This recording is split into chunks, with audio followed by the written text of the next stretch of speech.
السلام علیکم ورحمۃ اللہ وبرکاتہ۔ ناظرین، ایک مفکر کا قول ہے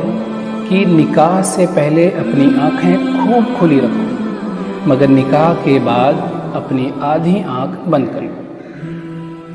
یعنی نکاح کرنے سے پہلے اپنے جوڑے کے بارے میں آپ خوب معلومات حاصل کریں، دوست، احباب، رشتہ دار جہاں سے بھی ممکن ہو ان کے بارے میں پتہ کریں کہ ان کا کردار کیسا ہے، وہ کس مزاج کی حامل ہے، وہ کس چیز کو پسند اور کس چیز کو ناپسند کرتی ہے۔ لیکن رشتہ ہو جانے کے بعد آپ اجمال پر اکتفا کریں، جو بھی ہیں جیسے بھی ہیں اسی میں خوش رہنا سیکھیں۔ اسی کو کسی نے سادہ لفظوں میں یوں کہا ہے کہ نکاح سے پہلے جانچو، نکاح کے بعد نبھاؤ۔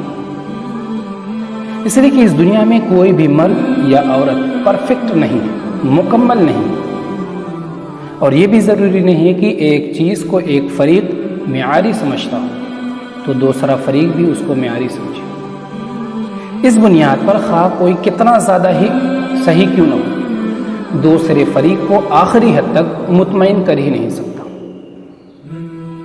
اس لیے رشتہ کرنے سے پہلے تحقیق تو ضرور کرنی چاہیے، لیکن رشتہ ہو جانے کے بعد اس کی خوبیوں پر نظر رکھنی چاہیے اور خامیوں کو نظر انداز کرنا چاہیے۔ لیکن عجیب المیہ ہے کہ ہمارے معاشرے میں اگر کسی کے اندر 99 خوبیاں موجود ہوں اور ایک خامی ہو تو ہماری نظر ان خوبیوں کے بجائے خامی پہ جا کے رکتی ہے، اور یہی عکس جب میاں بیوی کے رشتے پہ پڑتا ہے تو بیوی ہو یا بہو خامی تلاش کی جاتی ہے،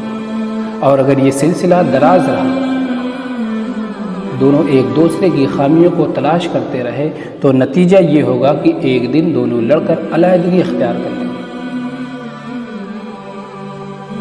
کہ مشکل یہ ہے کہ ایک رشتہ ختم ہو جانے کے بعد، ایک تعلق ختم ہو جانے کے بعد جب دوسرا رشتہ قائم ہوگا تو اس کے اندر بھی بہت جلد وہی یا کوئی دوسری خامی نظر آئے گی۔ وہ رشتہ ختم ہوا تو دوسرا، تیسرا، یہ سلسلہ کہاں تک جائے گا کچھ کہا نہیں جا سکتا۔ اس کے مخالف ایک طریقہ ہے موافقت کا، کمپرومائز کا، ایک دوسرے کو سمجھنے کا۔ مرد عورت دونوں میں کچھ نہ کچھ خوبیاں اور خامیاں موجود ہوتی ہیں، تو ضرورت اس بات کی ہے کہ دونوں فریق بطور خاص مرد اپنے شریک حیات کے اندر جو خوبیاں موجود ہوں اس کی تعریف کریں، اس کی حوصلہ افزائی کریں، وقتاً فوقتاً اس کے حسن و جمال کی تعریف کریں، اور اس کے اندر جو خامی موجود ہو اس کو برداشت کریں، نظر انداز کریں۔ اگر یہ موافقت، کمپرومائز کا طریقہ آپ اختیار کرتے ہیں تو یقین مانیں کہ آپ کی زندگی میں وہ خوشگواری آئے گی جسے آپ نے کبھی محسوس